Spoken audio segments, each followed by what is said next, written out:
Hi, my name is Garcia. We are Team 8 and we're going to talk about conflict management, definitions, skills, list, and example. We know that conflict management skills are very useful most of the time and that conflicts are virtually impossible to avoid. So, conflicts are in the human nature and they're healthy and necessary as long as they are properly addressed. Completely eliminating conflicts will cause internal problems, like there will be no diversity of opinions and there will be not way for us to catch and correct faulty plans and policies. Lack of communications can cause simple disagreements or something more serious. Conflicts that becomes large decrease productivity and damage the morale of those involved. That is why employers look for employees. With the ability to manage and spread conflict. Now, what are conflict management skills? As we have established, the goal of professionals should not be to avoid conflict, but to resolve it effectively. People who handle conflicts in a respectful and optimistic manner create the opportunity for growth and learning within an organization. Clear, empathic, and patient communication lead for favorite results and keep professionals' relationships strong. Hello, my name is Regina and I'm going to be talking about communication and a good emotional intelligence. In many occasions, we can have conflicts or problems with other people because of the lack of communication we are missing. And these conflicts, unnecessary conflicts, can be avoided by having a simply clear and accurate written and verbal communication. For example, I could send a text to a person letting them know that I will not be attending the party because I'm going to be taking care of my little brother. But somehow the text never gets delivered, and this could make the other person to think that I didn't want to go to the party because I don't like them, or I didn't want to see them, or etc. So this can be avoided, or these assumptions can be avoided by having a good communication, personal communication, to explain the other person about the situation and what happened. For example, some good communication skills can be having leadership, or to meditate, to formalize agreements, to address problems, to have an open mind, so open dialogues can be accessible for both parties, written communication, among other things. These communication skills can help the other person who's probably making assumptions or to have resentment to actually be heard and understood. So this can inspire trust in both persons and to resolve hurt feelings or bad thoughts. Emotional intelligence, on the other hand, it's all about understanding other people's feelings and your own as well, and knowing how to deal with them, how to deal with your own thoughts and feelings, and how to deal with the other people's feelings.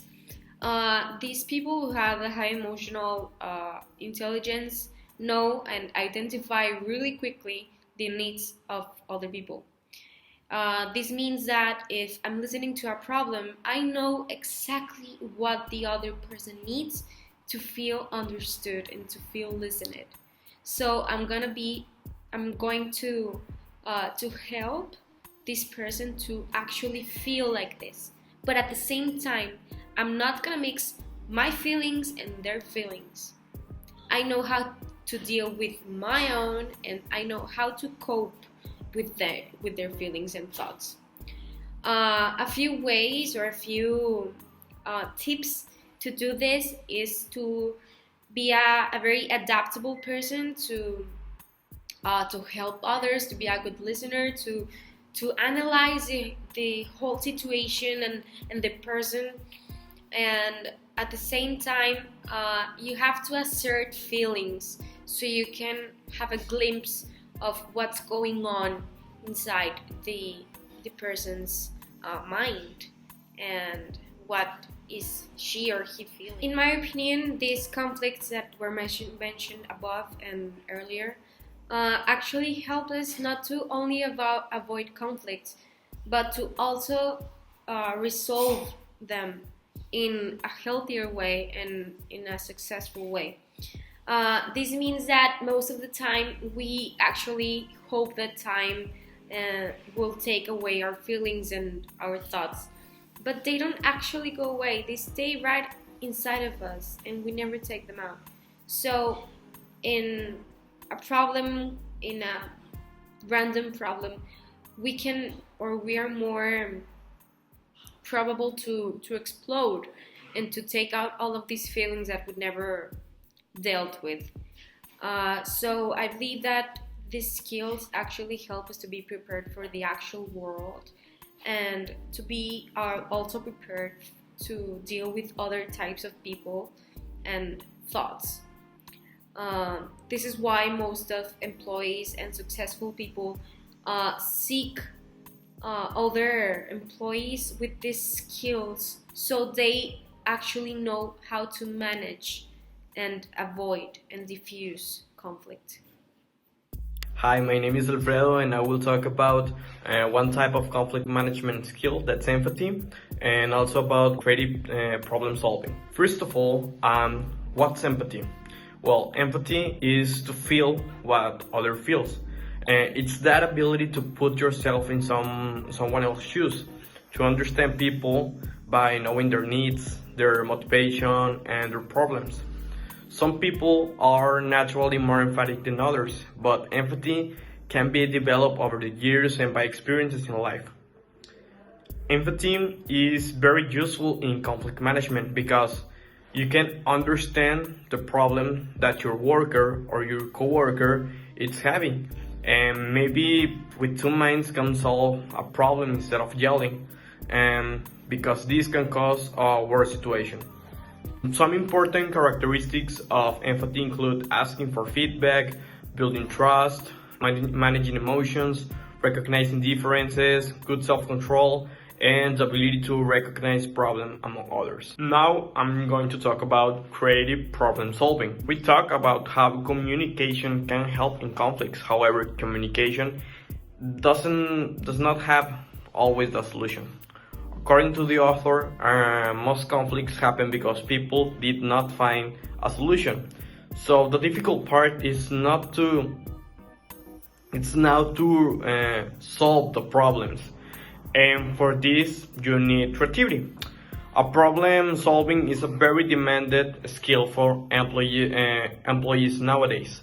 A problem solver in companies need to have creativity, and they can help in brainstorming, meetings, goal interaction, decision making, etc. I think that communication is always a very important skill.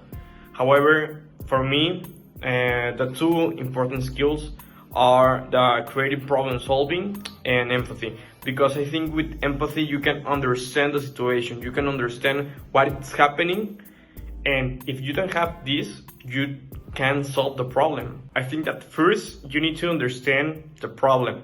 You need to understand what are the needs, what are the causes, so then you can have a solution. You can think about some way to fix the conflict, some way to fix the problem.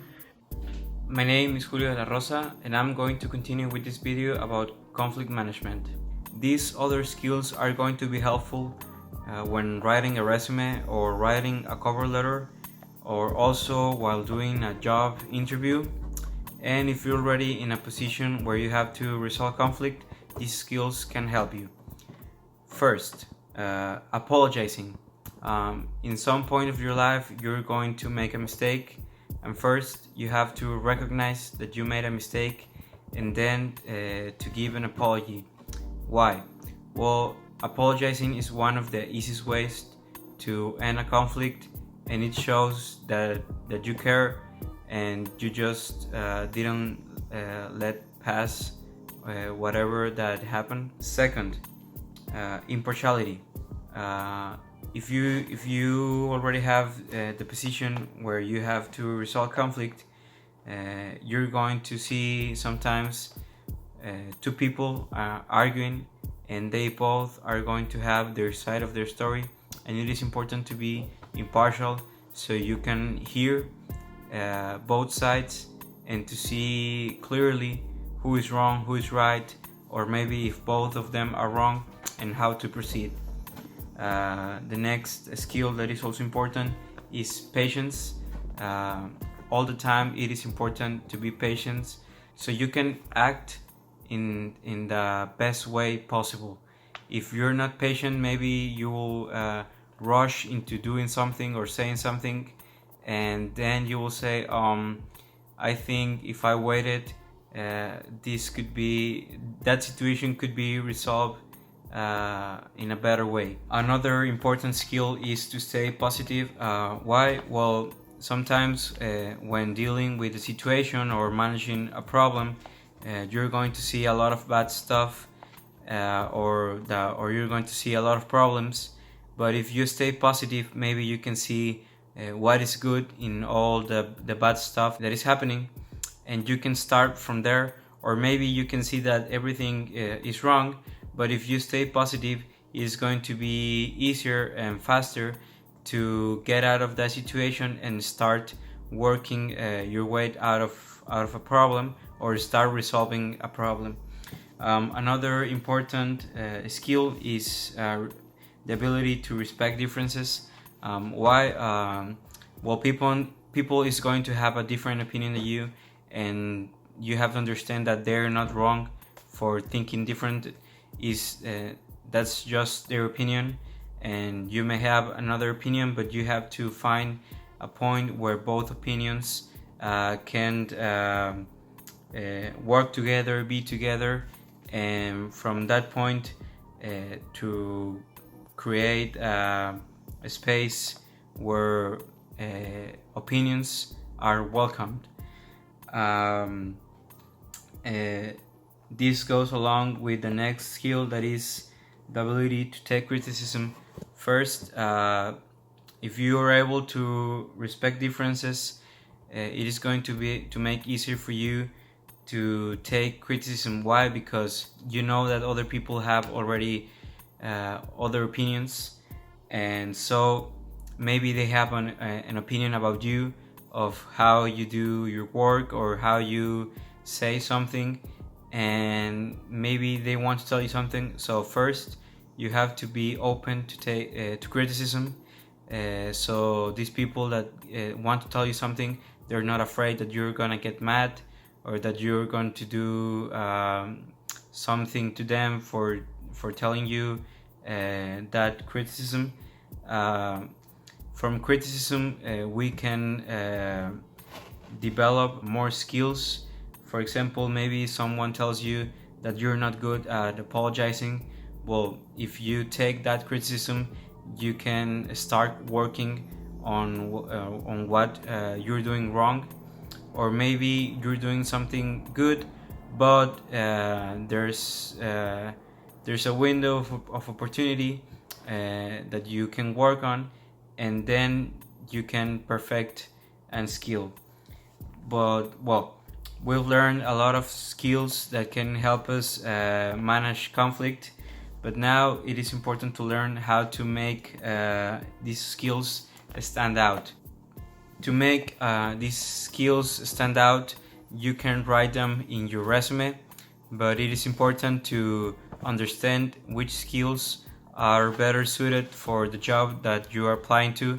Maybe some skills apply more for one job and other skills to other jobs. Also, you can highlight these skills on your cover letter and tell, so these skills can help you say why and or how these skills are going to help you in the job that you're applying to. The last one is to discuss the skills in the interview. For example, after you wrote them in the section of what skills do you have to be prepared to show the person that is interviewing you why you wrote them, and to give examples.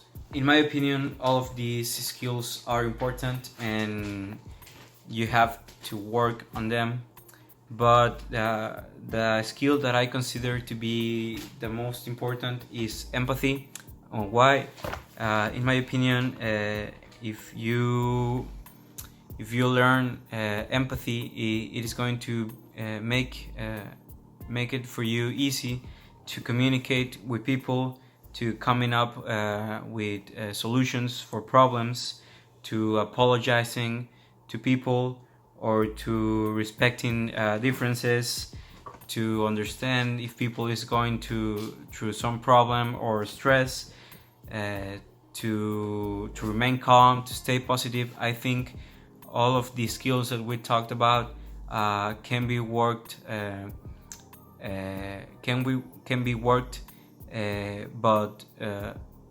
but first you have to learn empathy. If you don't have empathy, it's going to be difficult for you to understand the situations. That's it.